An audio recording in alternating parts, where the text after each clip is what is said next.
ಪ್ಯೂಬರ್ಟಿಗಾಗಿ parents ಎಷ್ಟು ದಿನ wait ಮಾಡಬೇಕು? ಡಿಲೇ ಪ್ಯೂಬರ್ಟಿ ಅಂದರೆ ಕೇವಲ ಮಗು ತನ್ನ ವಯಸ್ಸಿಗಿಂತ ಯಂಗ್ ಆಗಿ ಕಾಣಿಸೋದಷ್ಟೇ ಅಲ್ಲ. ಅದು ಮಗುವಿನ ಕಾನ್ಫಿಡೆನ್ಸ್, ಬೋನ್ ಹೆಲ್ತ್ ಮತ್ತು ಫ್ಯೂಚರ್ ಹೆಲ್ತ್ ಮೇಲೂ ಕೂಡ ಪರಿಣಾಮ ಬೀರುತ್ತೆ.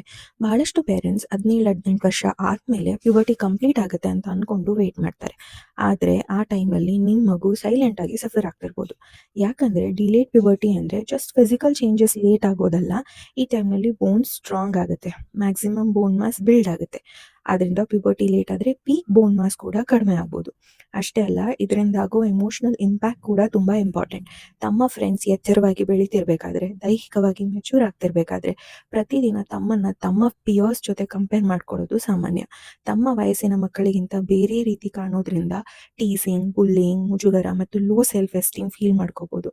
ಹಾಗಾಗಿ ನಿಮ್ಮ ಮಗನಲ್ಲಿ 14 ವರ್ಷ ಆದರೂ ಪ್ಯೂಬರ್ಟಿ ಸೈನ್ಸ್ ಕಾಣಿಸ್ದಿದ್ರೆ, ನಿಮ್ಮ ಮಗಳಲ್ಲಿ 13 ವರ್ಷ ಆದರೂ ಪ್ಯೂಬರ್ಟಿ ಸ್ಟಾರ್ಟ್ ಆಗಿಲ್ಲ ಅಂದರೆ, ಅಥವಾ 15 ವರ್ಷ ಆದರೂ ಪೀರಿಯಡ್ಸ್ ಬಂದಿಲ್ಲ ಅಂದರೆ ವೇಟ್ ಮಾಡೋಕೆ ಹೋಗಬೇಡಿ. ಅರ್ಲಿ ಎವ್ಯಾಲ್ಯೂಷನ್ ಮಾಡಿದರೆ ಕಾರಣ ಏನು ಅಂತ ಗೊತ್ತಾಗುತ್ತೆ. ಅಗತ್ಯವಿದ್ರೆ ಸರಿಯಾದ ಟ್ರೀಟ್ಮೆಂಟ್ ಕೊಡ್ಬೋದು ಮತ್ತು ಮುಖ್ಯವಾಗಿ ಮಗುವಿನ ಎಮೋಷನಲ್ ವೆಲ್ಬೀಯಿಂಗ್ ಹಾಗೂ ಕ್ವಾಲಿಟಿ ಆಫ್ ಲೈಫ್ನ ಇಂಪ್ರೂವ್ ಮಾಡ್ಬೋದು.